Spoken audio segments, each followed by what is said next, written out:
ये बड़ा संकेत निकल कर आया। मेरे साथ ध्रुव कटोच साहब मौजूद हैं। ध्रुव साहब, आप क्या मानते हैं? मनोज जी धन्यवाद। देखिए, मैं शुरू से ही कहता था कि बांग्लादेश में जो हो रहा है, एक तरफ से उनकी निजी लड़ाई है, क्या वो शरिया चाहते हैं या डेमोक्रेसी चाहते हैं।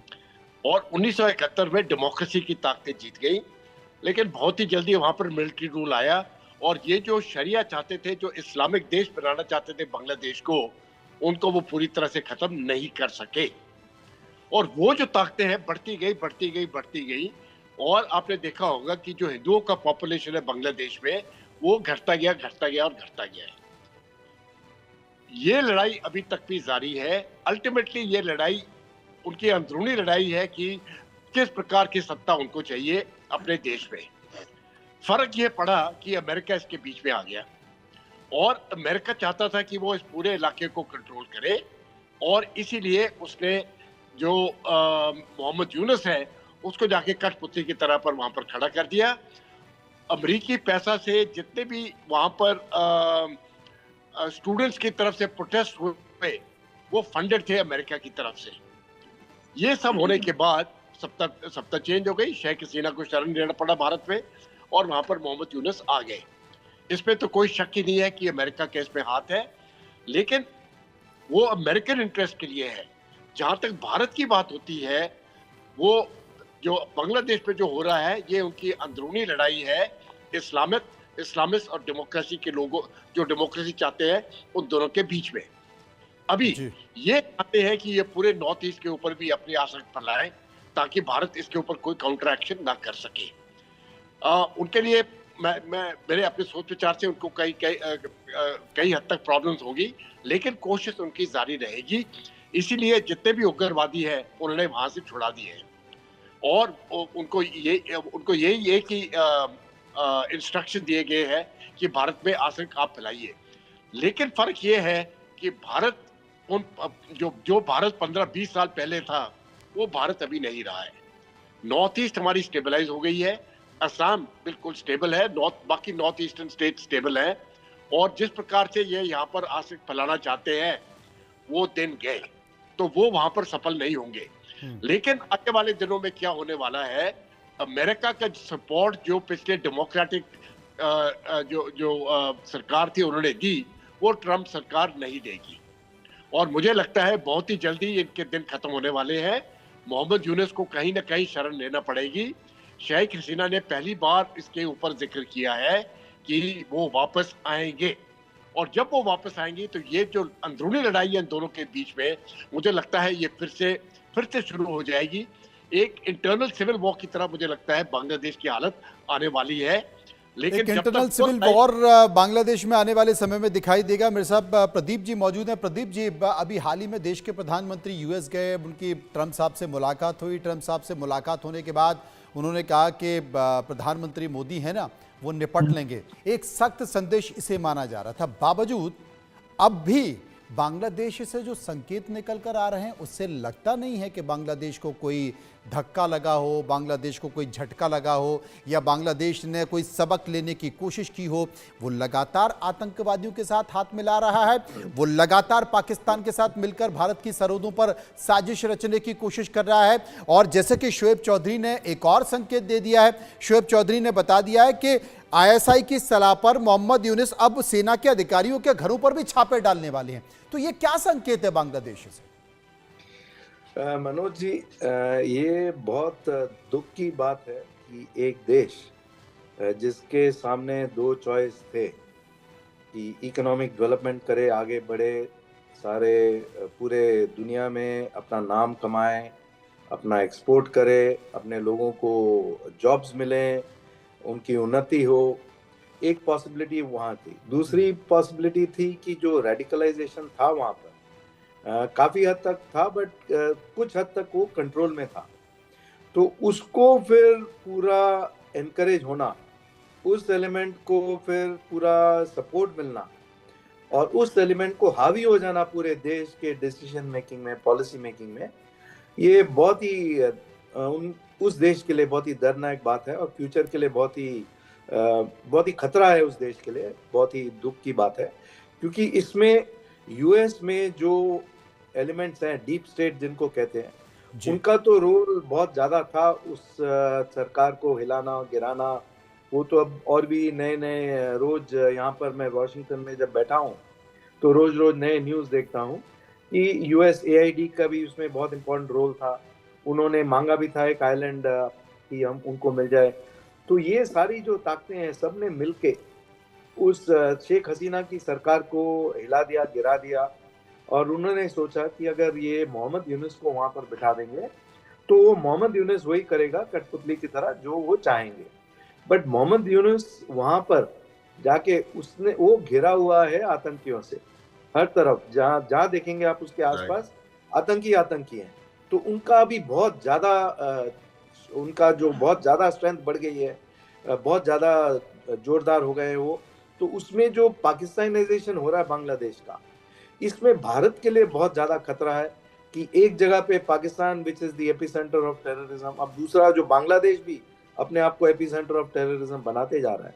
तो अगर आपका ईस्ट साइड और वेस्ट साइड में इतने बड़े एपिसेंटर्स हो टेररिज्म के, आतंकवाद के, तो भारत के लिए तो है जबरदस्त खतरा। तो इसको कैसे संभालना है, क्योंकि जो रेडिकलाइजेशन है जो 47 से देखते जा रहे हैं, 47 से पहले भी था वहां पर, वो काफी सारे राइट जो हुए थे वहां पर देखा था।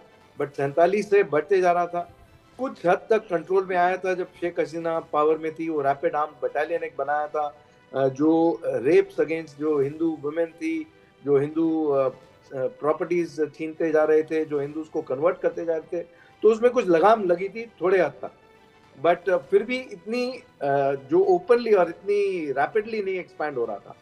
तो अब जो ये रैपिडली एक्सपैंड हो रहा है, जो हर दिन हमको नई खबर वहां से आती है कि ये जो बांग्लादेश में अभी आतंकवाद जो आतंकी है उनको भी रिहा किया जा रहा है, वो उनको भारत की तरफ धकेल दिया जा रहा है। तो ये पाकिस्तान से कुछ कम नहीं है। अब इसमें हमको रोल देखना है फ्यूचर में कि भारत को अकेले क्या करना है और भारत को अमेरिका के साथ मिलकर क्या करना है, क्योंकि इन दोनों का रोल बहुत ही इंपॉर्टेंट रहेगा। जी। क्योंकि चाइना की तरफ से तो ये बहुत बड़ा अचीवमेंट हो गया है कि मोहम्मद यूनुस ये आतंकवादियों के कब्जे में आ गया है। तो उनके लिए अब भारत के लिए और एक फ्रंट खुल गया है जो बहुत ही खतरनाक फ्रंट है। तो एक चाइना, एक पाकिस्तान, एक बांग्लादेश, 3 फ्रंट किसी भी देश को संभालने बहुत ही मुश्किल है अकेले में। तो अभी भारत को इस स्थिति में अमेरिका के साथ मिलकर, डोनाल्ड ट्रंप ने कह तो दिया ये तो भारत संभालेगा बांग्लादेश को, बट उसमें भारत की क्षमता नहीं है कि अकेले होके संभाल सके। क्योंकि जो रेडिकलाइजेशन बच्चे बच्चे में वहां पर हो रहा है और बढ़ता जाएगा, उसको कैसे समेटना है, उसको कैसे कंट्रोल में लाना है, उसको कैसे नियंत्रण में लाना है, फ्यूचर कैसे उसका चेंज करवाना है उन बच्चों का, उस देश का। तो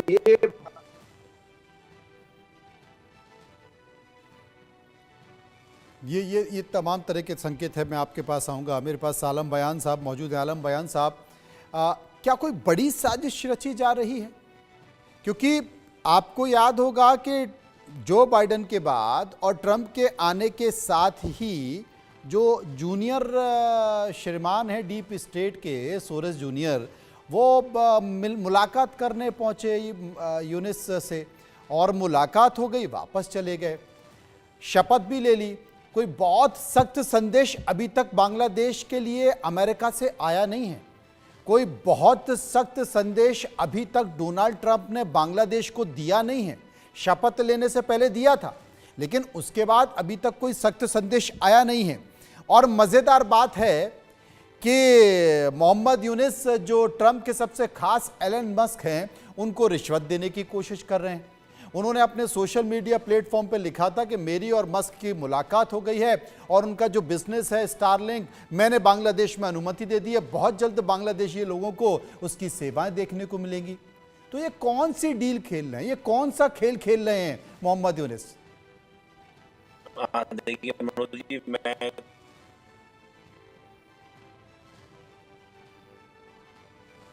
आपकी आवाज़ में कुछ परेशानी आ रही है। मैं अपने पीसीआर से कहूँगा कि एक बार निपुण जी की आवाज़ को ठीक करें।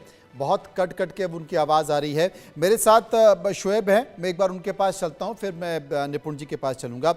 शुएब साहब, ये जो संकेत हैं, ये जो जिहादी गुलाम सरवर है, ये तो खगरागढ़ का ब्लास्ट का आरोपी भी रहा है।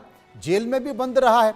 अब वो अगर आईना घर में मीटिंग कर रहा है, परेश बरुआ का जिक्र आप कर रहे हैं कि वो भारत की सीमाओं पर जा रहा है, भारत की सीमाओं पर जाकर निरीक्षण कर रहा है और चिकन नेक के पास वो अपने कैंप भी स्टैब्लिश करने का प्रयास कर रहा है। वो परेश बरुआ जो लगातार भारत को अस्थिर करने की कोशिश करता रहा, आसाम में उग्रवादी घटनाएं करता रहा, सबको लेकर पता है। तो सारे जिहादियों को, सारे आतंकवादियों को मोहम्मद यूनुस पाल रहे हैं, डर भय कोई है नहीं।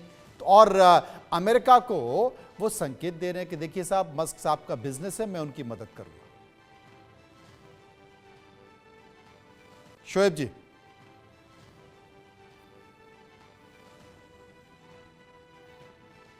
अनुज साहब, ये सवाल आपसे। देखिए, ये बिल्कुल साफ है जो आप कह रहे हैं।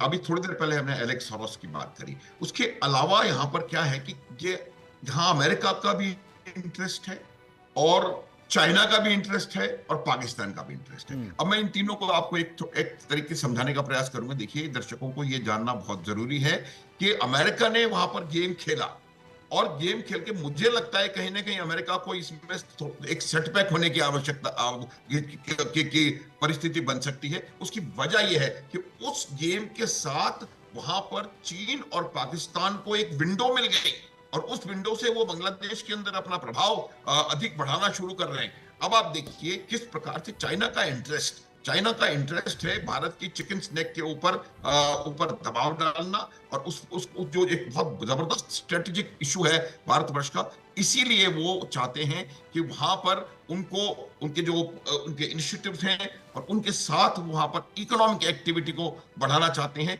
वो इवेंचुअली क्या होने वाला है बांग्लादेश में, जो चाइना ने बाकी देशों का हाल किया है, वो उनको डेट ट्रैप में पूरी तरह से उसको कब्जा कर लेंगे उसके ऊपर। और फिर आप देखेंगे किस प्रकार से वहां चाइना, ये ओवरऑल चाइना की पॉलिसी भारत को चारों ओर से घेरने की स्ट्रिंग ऑफ पर्ल्स, हम इस बारे में कई दफा बात कर चुके हैं, वही है। और उनको एक पकाया मुझे लगता है एक हमने सिचुएशन अमेरिका ने उनको हैंड ओवर कर दी है। रहा सवाल पाकिस्तान का, देखिए पाकिस्तान का अपना स्वयं का हालात इनकी ठीक नहीं है। ना आर्थिक तौर से पे उनकी हालात ठीक है, ना मिलिट्री तौर पे उनके हालात ठीक है। बलूचिस्तान में परेशानी है, हर जगह परेशानी है। तो ये मुझे लगता नहीं कि पाकिस्तान यहाँ पर कुछ बहुत ज्यादा कर पाएगा, लेकिन इशू ये लगातार रहेगा कि वहां पर वो प्रयास करेंगे कि भारत के अंदर कुछ गड़बड़ियां फैलाने का वो इन टेररिस्ट के मार्फत करने की कोशिश करेंगे। देखिए, एक दो नाम और मैं बताऊंगा। ये जो पीटर हास हैं, पीटर हास भी आए, वो यूएसएड की बात, वो आकर के उन्होंने कहा फंडिंग करूंगा, फिर उनको सीईओ बना करके बांग्लादेश में भेज दिया गया और अब वो वहां के स्ट्रेटेजिक एडवाइजर बने हुए हैं। तो ये पूरी चीज, ये इससे क्या चाहते हैं कि वो अमेरिका पूरी तरह से वहां पर चाहता है कि वो जो भी वो करना चाहे वहां पर वो करें। इशू अमेरिका की दो हैं, काउंटर चाइना 1, और किसी भी प्रकार से वहां पर हालात गड़बड़ी वाले बने रहें ताकि वो उनके ऊपर आश्रित रहे। आपकी बात से मैं सहमत हूं कि इशू अमेरिका का एक है, काउंटर चाइना। लेकिन ध्रुव कटोच साहब, सवाल मेरा वही है कि इजराइल को लेकर ट्रंप ने गाजा को बड़े सख्त संदेश दे दिए कि भाई मैं आपको नेस्त नाबूद कर दूंगा, आप सुधर जाओ। अभी जिस तरीके से लेकर यूक्रेन में जेलेंस्की बात नहीं मान रहे हैं, वो सहमत नहीं हैं, वो बैठकों में युद्ध खत्म करने को लेकर, इसे लेकर